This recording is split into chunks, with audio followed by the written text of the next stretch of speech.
நற்பவி யோகி ராம் சுரத்குமார் அன்பு நேயர்கள் அனைவருக்கும் வணக்கம். நம்மளோட சேனல்ல நம்ம இந்த சித்தர்களை பத்தி முன்னாடி எல்லாம் நிறைய பேசியிருக்கோம். இப்ப நான் சொல்ல போற ஒரு சித்தர் பாத்தீங்கன்னா மாயம்மா. மாயம்மா காளியோட அவதாரம். இவங்களை வழிபாடு பண்ணும்போது நம்மளோட மனசுல உள்ள எல்லா துன்பங்களும் விலகி போறத நம்ம கண்கூடா பார்க்க முடியும். மாயம்மாவோட ஜீவசமாதி சேலம்ல ஏற்காடு போற வழியில இருக்கு. இது நீங்க கூகுள்ல போட்டீங்கன்னா அந்த இடம் கூட உங்களுக்கு தெரியும்.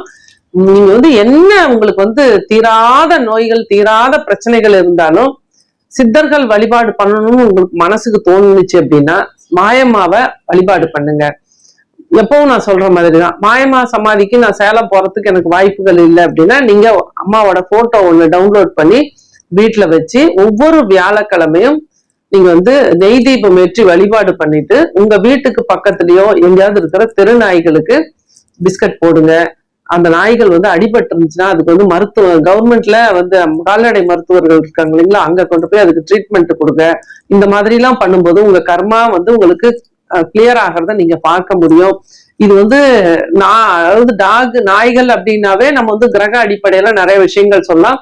ஆனா மாயம்மாவோட பரிபூர்ணமான சக்தி உங்களுக்கு கிடைக்கணும் அப்படின்னா இந்த நாய்களுக்கு உதவி பண்றது இது ரொம்ப ரொம்ப அற்புதமா உங்களுக்கு ரிசல்ட் கொடுக்கும். மாயம்மாவை பிடிச்சுக்குங்க, உங்க வாழ்க்கையில மிகப்பெரிய வெற்றிகளை அடைவீங்க. மாயம்மா சமாதிக்கு ஒரு முறையாவது போயிட்டு வாங்க.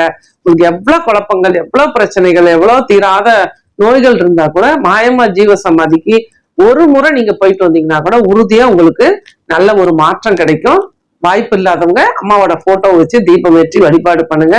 நிரந்தர தீர்வு உங்களுக்கு கிடைக்கிறதுக்கு உண்டான ஒரு வாய்ப்பு மாயம்மா கொடுப்பாங்க. நற்பவி. நன்றி.